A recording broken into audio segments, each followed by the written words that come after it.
All right, so I'm about to show you guys how to cook sweet potatoes. Okay, so I have 2 bags of sweet potatoes from Walmart. I just washed them all. And I have a large 6-quart pot right here, and I'm gonna put all these sweet potatoes in here, and I'm gonna show you the best way to do it. What you're gonna do is take the pot and lay it down on its side. And once it's on its side, it's going to be a lot easier to take all the sweet potatoes and arrange them inside. It's a lot easier to do it this way because instead of doing it with the pot standing up as normal, you'll have the sweet potatoes falling over if you try to put them lengthwise going that way. But by putting the pot on its side, you can easily do this without all the potatoes falling over. Once the pot looks pretty much full, you can lay it down and continue to add the rest of the sweet potatoes inside. Okay, and this is what it looks like with all the sweet potatoes inside, and as you can see, it's pretty much full. The next thing I'm gonna do is boil some water inside of this instant kettle. Put the pot on the stove and turn it on. I'm gonna put this on high. Okay, so this water is ready, so I'm gonna go ahead and just pour that right inside. And I already have the stove on, so it's gonna start to heat up fairly quickly. As you can see, I still need a bit more water. These potatoes aren't really touching the water at all, so I'm gonna add some more water. I'm also gonna add some salt to this. I'm gonna put some Himalayan pink salt. So this water is done, so I'm gonna go ahead and add some more into the pot.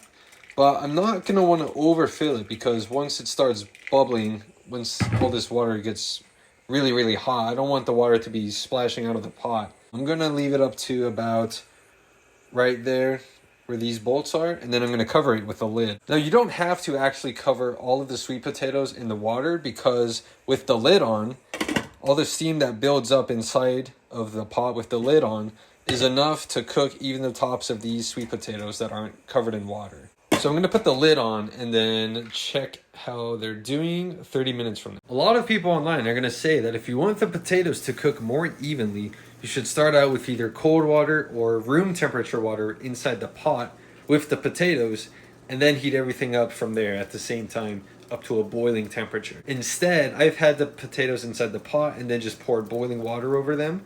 So this means that the outsides are going to cook a bit sooner than the insides of the potatoes.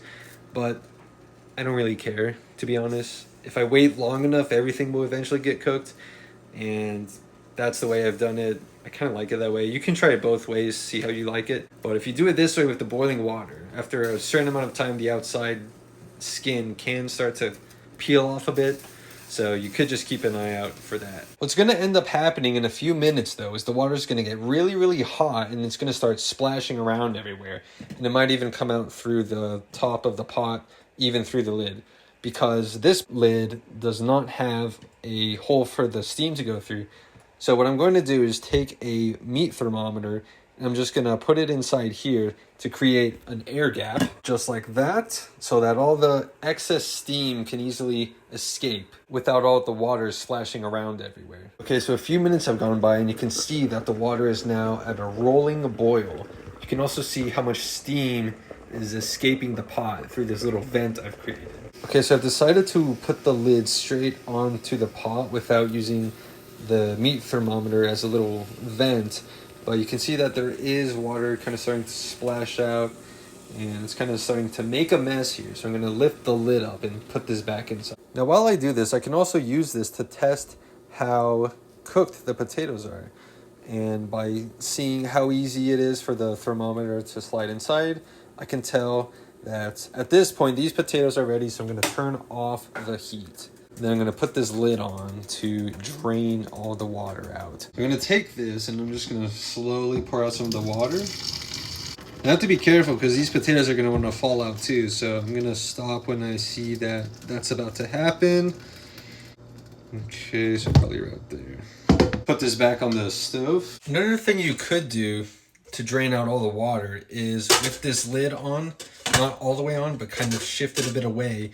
You can go up to the sink like this and then pour out all the water like that. And that way you don't have to worry about the potatoes also falling out. Now, I did it a different way. This lid was too hot at the time for me to do it this way. So I just did it without the lid. Okay, so now I'm going to grab one of these sweet potatoes and slice it open to see how well it has cooked. And there we have it. Looks pretty good. For seasonings, I like to use pink salt, pepper, paprika, cayenne pepper, rosemary, and thyme.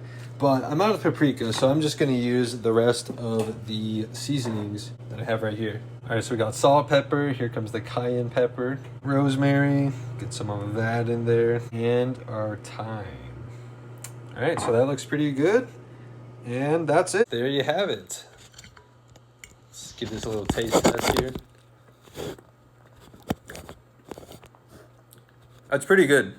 That's a good sweet potato. All right, guys, that's the end of this video. If you guys enjoyed it, be sure to give it a like, leave a comment down below. Let me know what your favorite part about this video was.